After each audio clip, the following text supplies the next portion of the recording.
이번 이탈리아 그랑프리는 시작부터 끝까지 긴장의 끈을 놓을 수 없는 레이스였습니다. 초반부터 드라이버들이 치열하게 코너를 나란히 돌며 싸웠고 과감한 시도들이 이어졌죠. 하지만 또 한 번 논란의 여지가 있는 페널티가 나오면서 FIA의 엄격한 판정 기준에 대해 비판의 목소리도 나왔습니다. 그리고 몬자는 역사를 새로 썼습니다. 이번 레이스는 포뮬러1 역사상 가장 빠른 레이스가 되었어요. 베르스타펜과 노리스가 속도와 랩타임 신기록을 함께 경신했죠. 하지만 이번 주말의 핵심은 역시 맥라렌이었습니다. 피아스트리에게 노리스에게 포지션을 돌려주라는 논란의 팀 오더가 내려졌고, 이 장면은 지금 맥라렌이 안고 있는 중요한 문제를 그대로 드러냈습니다. 챔피언십이 아직 열려있는 상황에서 두 드라이버가 진짜로 타이틀을 놓고 경쟁할 수 있는 구도였는데 맥라렌은 그 불꽃을 꺼트리는 쪽을 택했죠. 과거의 명승부들이 떠오릅니다. 진짜 라이벌들은 트랙 위에서 정면으로 맞붙었고 그게 F1을 특별하게 만들었어요. 그런데 지금 맥라렌은 그 긴장감마저 관리하려는 모습입니다. 이렇게 되면은 그리드에서 가장 기대되던 라이벌 구도가 무미건조한 팀 전략으로 끝나버릴 수도 있겠죠. 이번 주말 그 모든 감정들이 몬자에 담겨 있었습니다. 영상이 마음에 드셨다면 하이프 버튼 눌러주시고 좋아요, 구독, 알림 설정도 부탁드립니다. 이제 이번 몬자 주말을 함께 분석해 보시죠.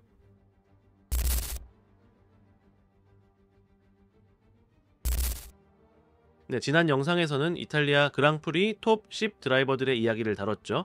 하지만 이제는 11위부터 20위까지 그리드 후방의 이야기를 한번 살펴볼 차례입니다. 사실 이 구간에도 꽤 흥미로운 장면들이 많았어요. 먼저 눈에 띄는 두 가지 상황이 있었습니다.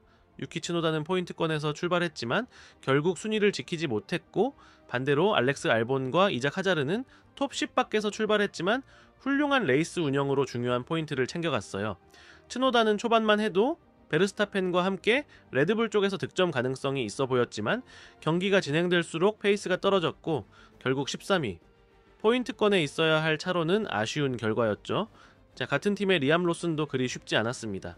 중위권에서 싸움을 시도했지만 컨택이 있었고 페이스를 잃은 뒤 14위로 마무리했어요. 최근 흐름이 좋았던 레이싱 불스에게 이번 몬자는 그야말로 찬물을 끼얹은 셈이었습니다. 그리고 또 하나의 키포인트, 하스의 올리버 베어먼입니다. 카를로스 사인츠와 접촉하면서 10초 페널티를 받았고 슈퍼 라이센스에도 2점이 추가됐습니다. 이제 남은 여유는 단 2점. 조금만 더 실수하면 자동으로 한 경기 출전 정지를 받게 되죠. 물론 이 상황 자체가 몬자 특유의 접전 속에서 벌어진 일이고 그 정도로 강한 페널티였어야 했나 의문이 남는 판단이었습니다. 요즘 FIA는 작은 컨택에도 페널티를 주는 경향이 강해졌고, 이건 F1의 본질적인 경쟁을 조금씩 약화시키고 있는 느낌도 있어요. 에스테반 오콘도 페널티에서 자유롭지 못했어요. 랜스 스트롤을 트랙 밖으로 밀어냈다는 이유로 제재를 받았고 결국 15위에 머물렀습니다. 스트롤 얘기가 나왔으니 말인데요. 에스턴 마틴은 경기 중반까지는 포인트권 진입을 기대할 수 있었지만 결국 모든 게 무너졌습니다. 스트롤은 후반부에 페이스가 급격히 떨어지며 18위까지 밀렸고 페르난도 알론소는 서스펜션 문제로 리타이어 했어요. 좋은 위치에 있던 만큼 더더욱 아쉬운 결과였습니다. 끝으로 알핀은 이번에도 존재감이 없었습니다. 가슬리는 16위, 콜라핀토는 17위. 경기 내내 경쟁력을 보여주지 못했어요. 결국 정리해보면 중위권과 후방에서도 상당히 다양한 이야기들이 있었습니다. 스포트라이트는 없었지만 레이싱은 계속되고 있었고 그 속에서 어떤 팀은 웃고 어떤 팀은 무거운 표정으로 주말을 마무리했죠.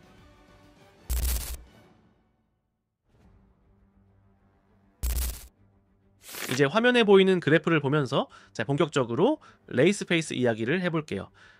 막스 베르스타펜은 몬차에서 그냥 완전히 한 수 위였어요. 자, 평균적으로 랜도 노리스보다 한 랩에 0.27초나 빨랐거든요. 수치만 보면 작아 보일 수도 있는데 몬차처럼 랩이 짧은 서킷에선 그게 진짜 큰 차이예요. 노리스가 따라가 보려고 했고 오스카 피아스트리도 꽤 꾸준한 페이스를 보여줬지만 둘 다 결국엔 제대로 도전할 힘은 없었어요. 샤를 르클레르는 페라리 팬들의 응원을 등에 업고 달렸지만 베르스타펜보다 한 랩에 거의 0.5초나 느렸어요. 결국 레드불이 앞서고 맥라렌이 그 뒤를 쫓고 페라리는 살짝 동떨어진 위치에서 달리고 있었던 거죠. 랩타임 그래프를 보면 베르스타펜은 첫 스틴트 내내 타임을 계속 줄여나갔어요. 그것도 미디엄 타이어로요. 타이어가 오래돼서 딱딱해졌는데도 끝까지 좋은 퍼포먼스를 유지했죠. 타이어 마모? 전혀 문제 없었던 거예요. 노리스와 피아스트리는 스틴트를 꽤 길게 가져갔어요. 각각 46랩, 45랩이었는데 이건 아마도 역전 전략을 노린 거였겠죠. 하지만 결과적으로는 역부족이었어요. 르클레르는 33랩 플러스 20랩, 타이어를 좀 더 고르게 나눠 썼지만 그래도 뒤처질 수밖에 없었어요. 그래프에서 파란 선으로 표시된 베르스타펜의 랩을 보면 초반에 확 치고 나갔을 뿐만 아니라 후반까지 페이스가 떨어지지 않았어요. 그 꾸준한 페이스가 결국 승리의 열쇠였던 거예요. 그리고 그 이유를 설명해주는 기술적인 힌트는 바로 레드불에서 나왔어요. 베르스타펜은 드래그가 거의 없는 굉장히 얇은 리어윙을 장착하고 달렸거든요. 직선 속도를 극대화한 셋업이었는데 그게 바로 몬차에 최적화된 선택이었죠. 반면 유키 츠노다는 다운포스가 높은 리어윙을 썼어요. 코너 안정성을 위해서였겠지만 결과적으로 직선에서 너무 손해를 봤죠. 완전히 실전 테스트 같았어요. 한 대는 직선에서 날아다니고 다른 한 대는 쫓아가느라 고생만 했던 거죠. 누가 완벽한 셋업을 잡았을까요? 당연히 베르스타펜이었죠. 이건 단순한 기술적인 디테일이 아니에요. 이런 셋업을 믿고 달리려면 드라이버 본인이 얼마나 자신 있는지가 중요하거든요. 코너에서 희생을 감수해야 하니까요. 지금 그걸 제대로 해낼 수 있는 드라이버는 그리드에서 정말 몇 명 안 돼요. 츠노다도 용기가 없었던 게 아니라 그 셋업으로는 자기가 베르스타펜처럼 달릴 수 없다라는 걸 스스로 느꼈던 거죠. 그걸로 끝이 아니에요. 이번 몬차는 정말 역사에 남을 만한 그랑프리였어요. 토요일 베르스타펜은 이미 포뮬러1 역사상 평균 속도 기준으로 가장 빠른 랩타임을 찍었어요.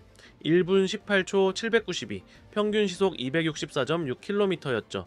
일요일에는 노리스가 1분 21초 987의 랩타임으로 레이스 중 가장 빠른 랩을 기록했고 평균 시속도 257.8km로 또 하나의 기록을 세웠어요. 그리고 마지막으로 베르스타펜은 1시간 13분 24초 325 만에 53랩을 모두 마치면서 포뮬러1 역사상 가장 빠른 레이스를 완성했어요.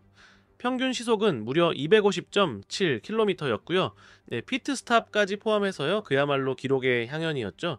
이 모든 걸 보면 이런 생각이 들어요. 요즘 포뮬러1이 레이스 시간이 너무 길다고 줄이자는 얘기 나오잖아요. 하지만 이런 그랑프리를 보면은 그 말이 정말 말이 안 된다는 걸 느끼게 돼요. 포뮬러1이 진짜 필요한 건 레이스 시간 단축이 아니라 몬차 같은 빠르고 전통 있는 서킷을 더 많이 넣는 거예요. 답답하고 볼거리 없는 도심 서킷 말고요.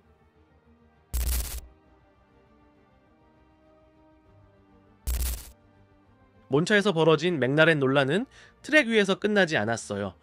오스카 피아스트리에게 랜도 노리스에게 자리를 돌려주라는 팀 오더는 지금도 계속해서 논란을 낳고 있죠. 그럴 만한 이유가 있어요. 노리스의 느린 피트스탑이 경기 흐름을 바꿨고 그 결과 피아스트리가 앞서게 되자 이 둘 사이에 라이벌리의 진짜 새로운 장이 열리나 싶었거든요. 그런데 맥라렌이 개입했죠. 자, 피아스트리는 팀 라디오로 이렇게 물었어요. 피트스탑이 느린 건 경기의 일부인데 뭐가 달라진 건가요? 그럼에도 불구하고 지시를 따랐어요. 레이스 후 인터뷰에선 팀의 입장에 맞춰 말을 아꼈죠. 저 결국엔 공정했다고 생각해요. 이렇게요. 반면 노리스는 훨씬 직설적이었어요. 오스카가 자리를 돌려줄 거라는 의심은 전혀 없었어요. 그게 원래 합의였으니까요. 바로 그게 문제예요. 지금 맥라렌은 현재 포뮬러1에서 가장 흥미로운 라이벌 구도를 그저 하나의 프로토콜처럼 다루고 있어요. 엄청난 실력을 가진 두 드라이버, 타이틀 경쟁도 가능한 라인업을 갖고 있으면서 그걸 전부 규칙과 지시에 묻고 있는 거예요. 이 결정이 앞으로 심각한 결과로 이어질 수도 있어요. 왜냐면 챔피언십은 정말 몇 점 차이로 갈릴 수 있거든요. 그걸 누구보다 잘하는 사람이 바로 페르난도 알론소죠. 2007년엔 킴이 라이코넨에게 단 1점 차이로 챔피언을 놓쳤고 2008년엔 펠리페 마사가 루이스 해밀턴에게 1점 차로 우승을 내줬죠. 2012년에도 알론소는 세바스티안 베텔에게 3점 차로 또 우승을 놓쳤어요. 이런 아주 작은 디테일이 드라이버 인생 전체를 바꿔버릴 수도 있는 거예요. 그리고 지금 맥라렌은 바로 그 민감한 부분을 건드리고 있어요. 지금 맥라렌은 컨스트럭터 순위에서 페라리보다 거의 2배 가까운 점수 차이로 1위를 달리고 있어요. 팀 입장에선 실질적인 위협이 없다는 뜻이죠. 그렇다면 그 둘에게 자유롭게 싸울 수 있는 기회를 주는 게 맞는 거였어요. 예전에 아일톤 세나와 알랭 프로스트, 루이스 해밀턴과 니코 로즈버그처럼요.